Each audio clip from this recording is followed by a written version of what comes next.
Back in Book 1 of Sailing Adrift, we completely refit our 1972 vintage sailboat in our driveway. And then we splashed it into the Columbia River. And guess what? It floats. So now we're gonna move aboard and live our lives on the water. This week, we have something very special to show you.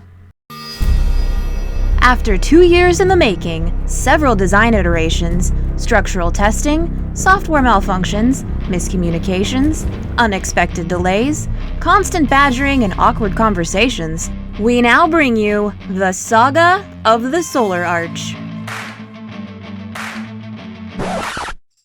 No joke, here's a clip from 2 years ago when we started this. Built into the existing railing system and davits behind me will be this kick-ass solar arch with a bunch of really cool features, so stay tuned for that.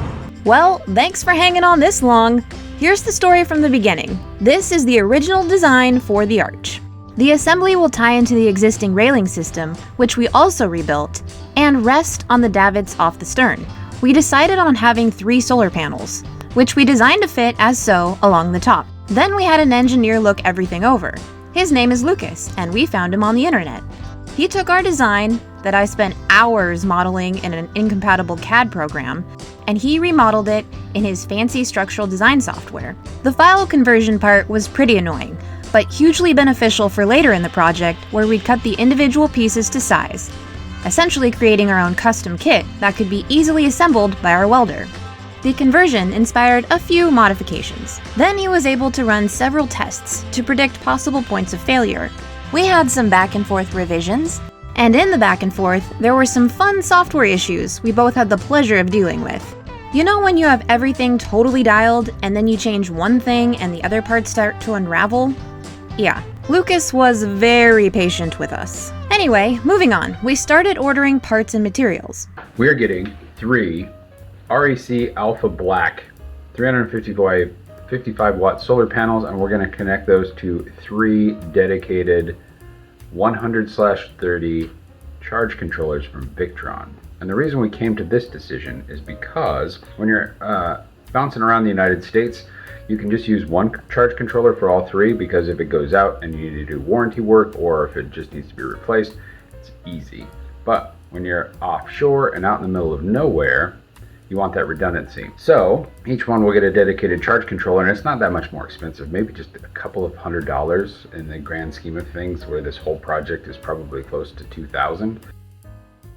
This will be a project you probably won't see much of until we do a whole dedicated solar episode. Very excited. The reason why we're buying it now, we're jumping the gun just a little bit, but in 2020 there's still a solar tax credit on your second home, and that will definitely qualify for us because our boat is going to eventually be our primary residence. We're buying the panels, we're buying the charge controllers, and we're having the solar arch fabricated, all of which would fall under the tax credit, as far as I understand it anyway.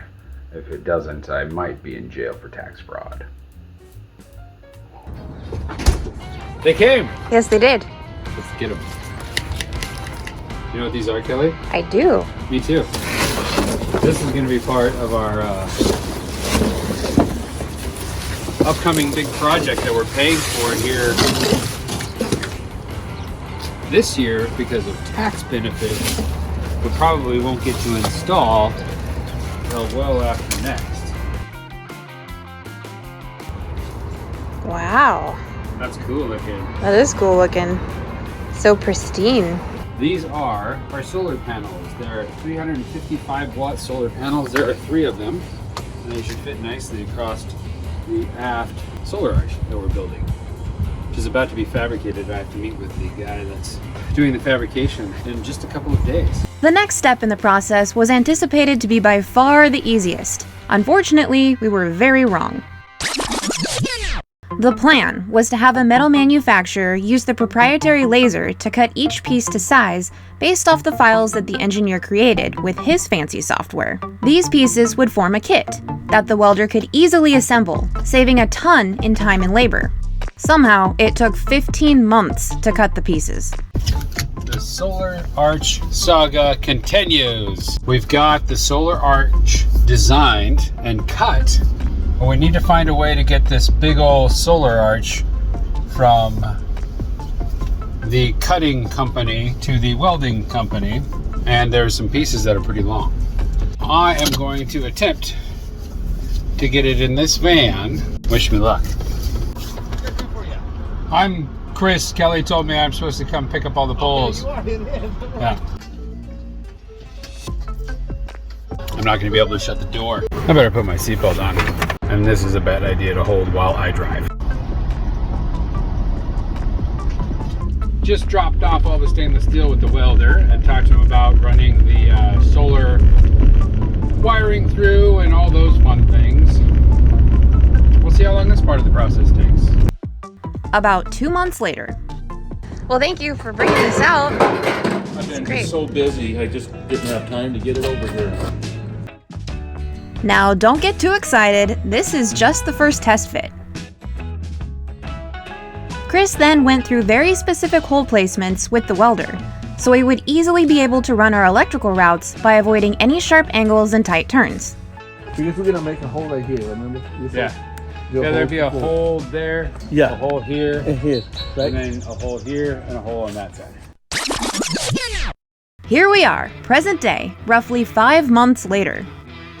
Now that the welding is complete, we can take it to the boat and start running all the electrical.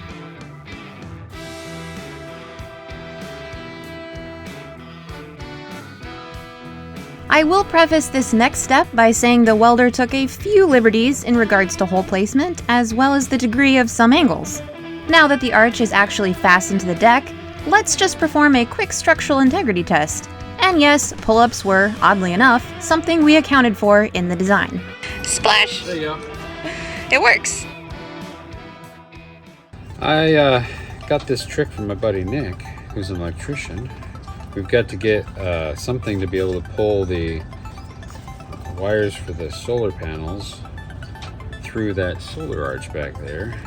What you do is you plug all the holes and then stick this in there and then turn on a vacuum, and it's supposed to just like suck it through. Rooting for you. Yeah, well, you gotta help me. You gotta run the vacuum from inside.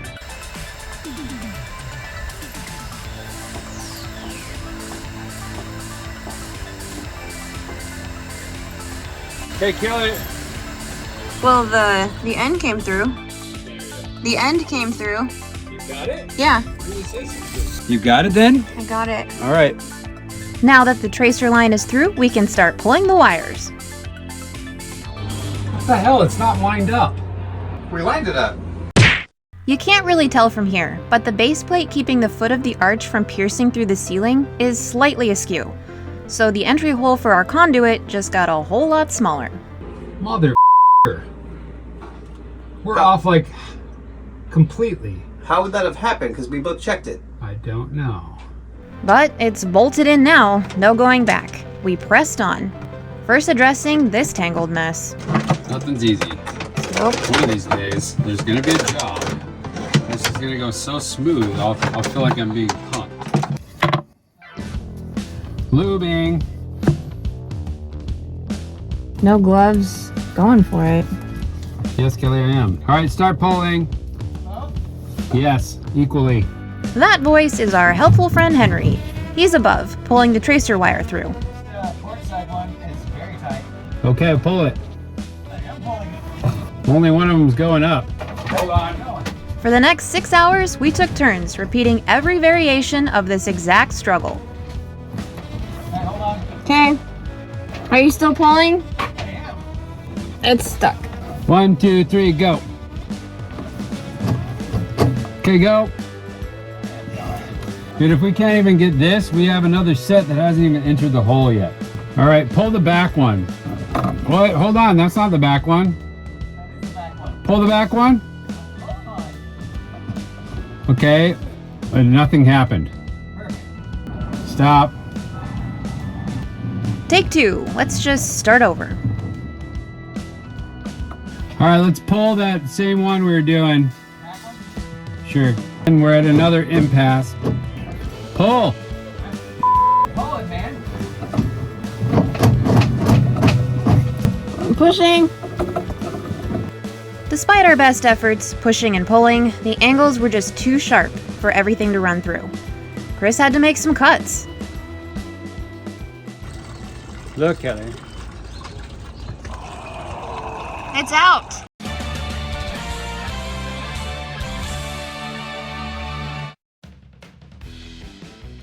All of them are round. And I could not be happier. That took all day. It's literally like the end of the day. The saga of the solar panel continues. So far, we've managed to run all the wires. We got the 3 pigtails, 1 for each solar panel that goes down to the charge controller, and that's all wired up. But I gotta put the ends on it, but before I can put the ends on it, I gotta pull all the slack through the lines. In the back, this thing has a ton of slack, and that's just gonna be for my aft light.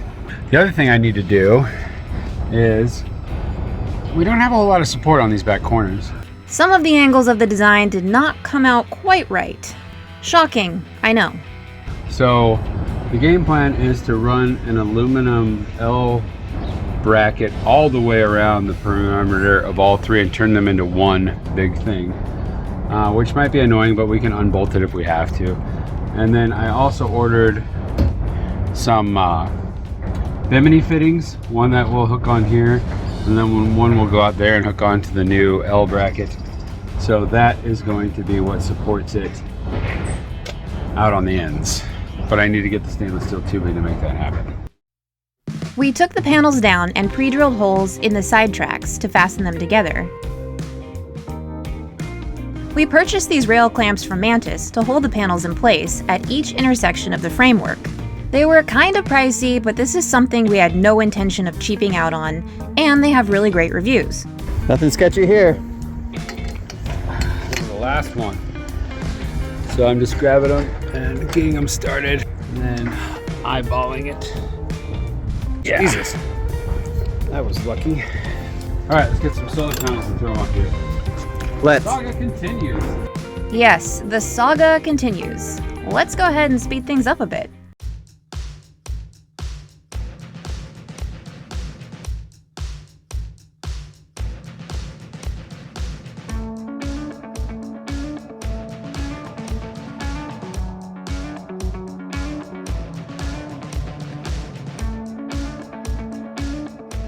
I should mention that we use some neoprene tape between each panel to avoid any abrasion, as we anticipate some flex over time. All 3 panels have now been placed accordingly. For reference, this part actually only took about an hour. Then Chris climbed around like a monkey, securing the panels to the mounts and making sure that aluminum track along the edges didn't just fall off.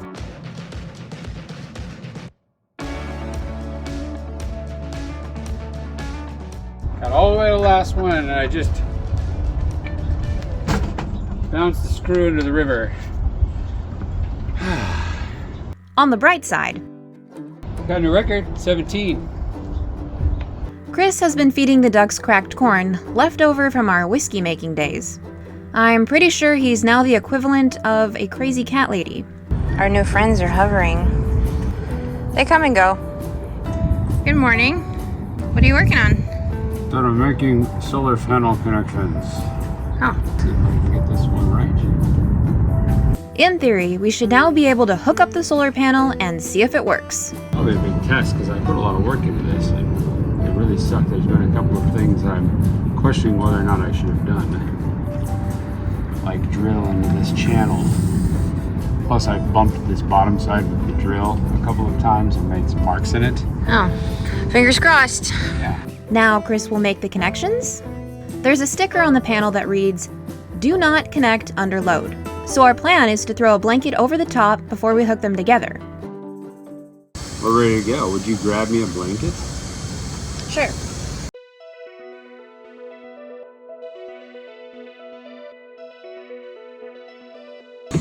Let's get crazy, shall we? We have them on Victron controllers.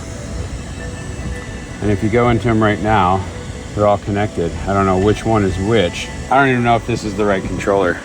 Oh. There are 3. Please hold while we update our app.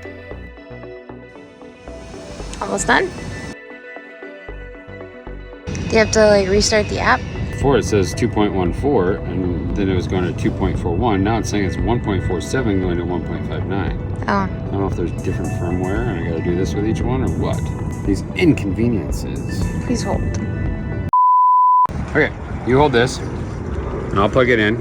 Anything? Nothing. Well, that's because it's covered. Drum roll, please. Oh, oh, oh, oh! We are generating right now, even though the sun's barely up. 30 volts, 60, around 60 watts, which translates into 12 volts at 2.8 amps. Yay, it works. Quite a relief to know all the panels work. Now we need to make sure they're fully secure. And with that clip, thus ends the saga of the solar arch. Hold up, we're not done yet. We still have to add the supports to the two most aft corners. This is the stuff that I'm using for the support. Look how thick that is. I didn't realize. It's 1/8 of an inch wall, which is huge and it's heavy. Hi. Hi. It's a precarious position. Yeah. What are you doing up there? I'm closing out the saga of the solar arch here. Ah, The back supports, they feel strong. And I should hold that up. should hang off one, see what happens. Okay, time to finally wrap this saga up. We've installed the solar panels. They're wired up and working. We installed the aft nav light. That's it, we've done it. Stay tuned for many more adventures on the high seas with sailing adrift, because you can't write this stuff. Hey you, thanks for watching. If you like what you see and you want to keep following along, become a subscriber. Just hit that subscribe button below. And special thanks to our patron crew. We really appreciate your support.